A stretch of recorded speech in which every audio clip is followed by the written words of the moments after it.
ఒక వీడియో మామూలు sample record చేస్తూ. అందరికీ నమస్కారం. నేను వెంపటి యాకయ్య, జల్లేపల్లి గ్రామ వాస్తవ్యుడిని. విషయం ఏంటంటే, ఈసారి ఎలక్షన్స్ ఎస్సీ రిజర్వేషన్ రావడం జరిగింది. సో ఎస్సీకి సంబంధించి అంటే నాకు ఓటు హక్కు ఊహ తెలిసిన కానీ ఇది రెండోసారి. సో గతంలో 2014 ఎలక్షన్స్ అప్పుడు రావడం జరిగింది. సో అప్పుడు పోటీ చేయాలని ఉండే, గ్రామ అభివృద్ధి, గ్రామానికి ఎంతో కొంత మంచి చేయాలన్న ఉద్దేశంతో పోటీ చేయాలని ఉండే. కానీ నాకు అప్పుడు అర్హత లేదు. మా అమ్మగారిని నిలబెట్టి చేపిద్దామని ఉండే.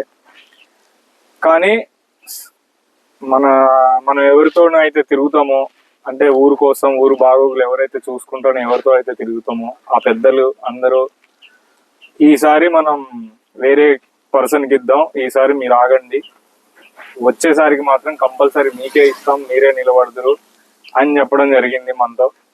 సో అందువల్ల మేము బ్యాక్ అయ్యి మనం ఎవరైతే క్యాండిడేట్ ని పెద్దలందరూ నిర్ణయించారో మనం సపోర్ట్ చేయడం జరిగింది, గెలిపించుకోవడం జరిగింది. కానీ విషయం ఏంటంటే, పోటీ చేసే అభ్యర్థి ఎవరైనా సరే చదువుకున్న వారైతే పథకాల గురించి కానీ పని గురించి కానీ తెలుసుకొని నేర్చుకొని చేయగల సత్తా ఉంటుంది. ఎవరితో అయినా అనర్గళంగా మాట్లాడగలగడం, ఒక ఎమ్మెల్యేనో ఎంపీనో లేక ఒక ముఖ్య ప్రభుత్వ అధికారి కానీ ఎవరైనా వచ్చినప్పుడు వాళ్ళకి మాటల కంటే లిఖితపూర్వకంగా ఒక అప్లికేషన్ అనేది ఇవ్వడం, ఒక దరఖాస్తు అనేది ఇవ్వడం వల్ల అది ఎక్కువగా ప్రాముఖ్యత సంతరించుకుంటది. సో అందువల్ల చదువుకున్న వ్యక్తిని ఖచ్చితంగా ఈసారి పోటీ చేస్తే బాగుంటది అనేది నా ఉద్దేశం. సో నేను ఆలోచించుకున్నా సెల్ఫ్ గా, ఎవరొకరు నిలబడి వాళ్ళని మనం సపోర్ట్ చేసి గెలిపించుకొని వాళ్ళు మనం అనుకున్న కళని కానీ మన గ్రామం గురించి ఏదైతే ఒక ఊహ, ఏదైతే ఒక మంచి జరగాలి గ్రామానికి మనం అనుకుంటున్నామో, సో దాన్ని వాళ్ళు రీచ్ కాలేకపోతే మళ్ళీ బాధపడాలి. మనం వెళ్ళి సర్పంచ్ గారు ఇది చేయాలి కదా, ఇది కదా అని అంటే అతని ఉద్దేశం ఇది నాకు ఇంపార్టెంట్ కాదు అనేది ఉండొచ్చు. సో అందుకని వేరొకరి మీద ఆధారపడుకోకుండా నేనే పోటీ చేయాలి ఈసారి. నా గ్రామాన్ని నేను కానీ కళని, నా గ్రామాన్ని అభివృద్ధి చేసుకోవడం నా వల్లనే అవుతుందన్న ఒక దృఢ సంకల్పంతో నేను ఈసారి నామినేషన్ వేయాలి అనుకుంటున్నాను. సో నేను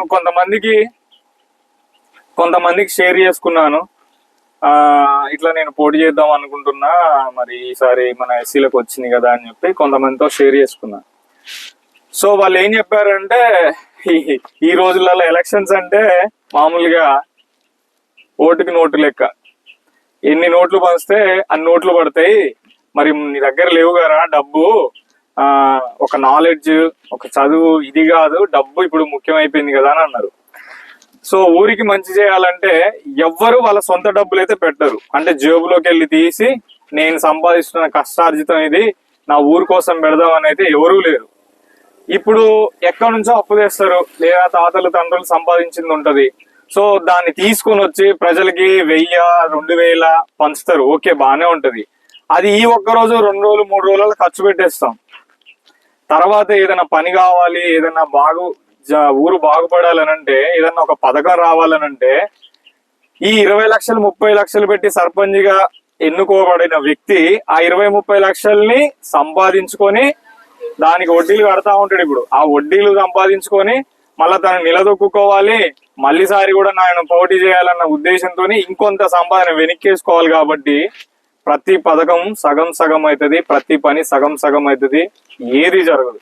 సో అందుకని ఈసారి నేను స్వచ్ఛందంగా ₹1 కూడా పంచుకోకుండా ప్రజలకి మంచి చేయాలనే ఒక దృఢ సంకల్పంతో హామీ ఇస్తూ, రేపొద్దున ఏ వ్యక్తి అయినా సరే, చిన్నోళ్ళు కావచ్చు, పెద్దోళ్ళు కావచ్చు, ఎవరైనా సరే ఒక పని జరగలేదు, గ్రామానికి ఈ పథకం రాలేదు, పక్క ఊర్లో జరిగింది, మన ఊర్లో ఎందుకు జరగట్లేదు అని అనే విషయం వస్తే డైరెక్ట్ నన్ను గల్లా పట్టుకొని అడగొచ్చు.